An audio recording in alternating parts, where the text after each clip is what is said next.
Hi.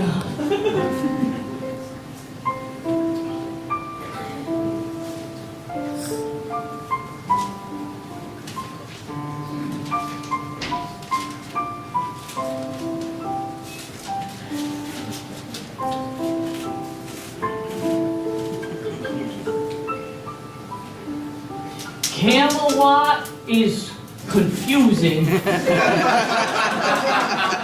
by Gertrude Parker.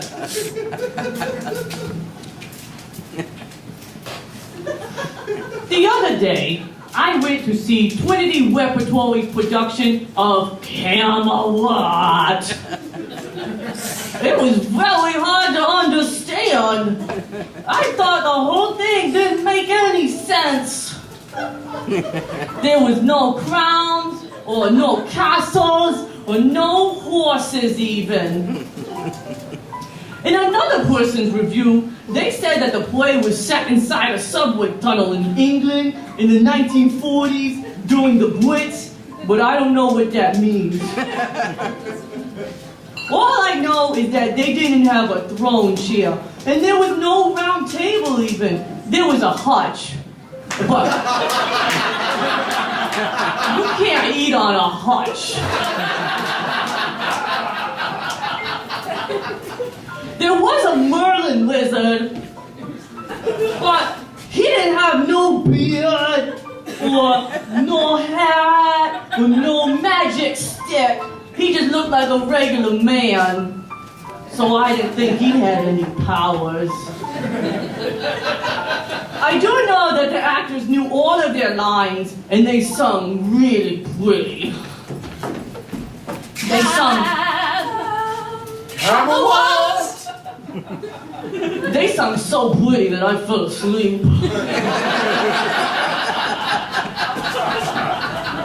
I was asleep for a long time, and I had a dream about a lion!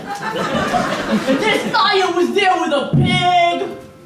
And then the pig was there, and they were dancing together, and holding hands, and play wrestling. And it looked like a lot of fun.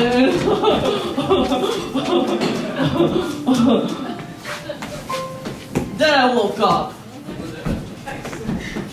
When I did wake up, the whole theater was empty. All the actors were gone.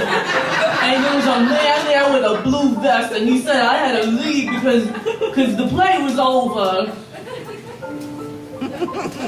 I think that I might have missed a lot of the play.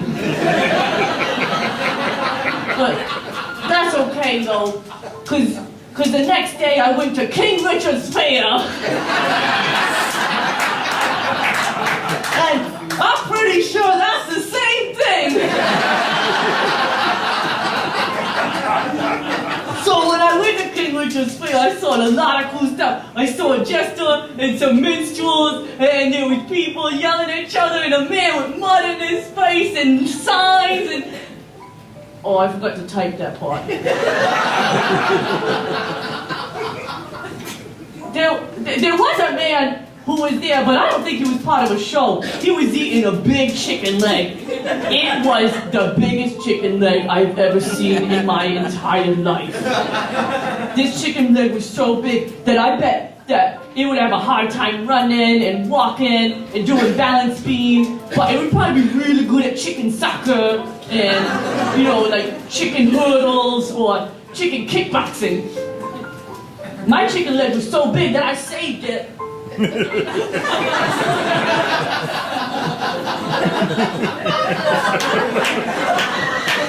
kept it in my skirt. But then there was a sword fight! And this was really awesome. It was oh wait, no. One of the swords was a battle axe! This battle axe was super good. And it was playing and muscling around, and it was so cool. I bet it hurt a lot if you would get hit by one of those things, you know? And that reminded me, there was this one time that my brother and I were playing sword fight, and we were going to to play with wiffle ball bats, but we only had one. So my brother got to use it because he's bigger. Then he hit me in the wee-wee. He was grounded for 2 weeks and I had to sleep in a chair with ice.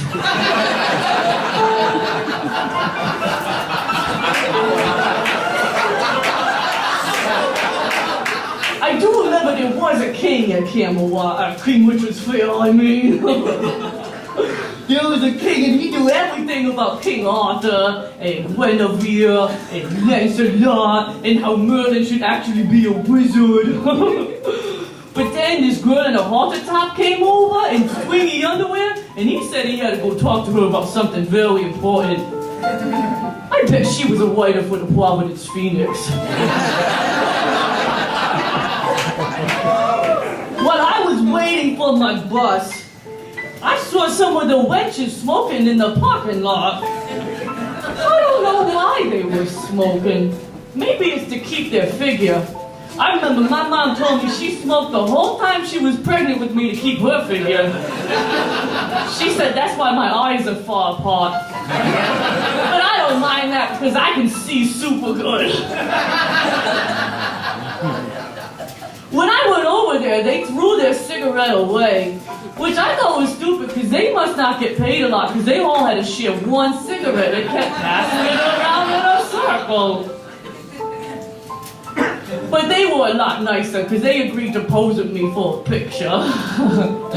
Cheese. Oh, I don't have to write that. Well, anyways, I think if you were gonna go to either Camelot or King Richard's Fair, I would choose King Richard's Fair because they had way more real stuff. But I kind of liked them both because Camelot was about something political and that apparently means it's good. Signing off now, Gertrude Parker, theater critic for the Providence Journal.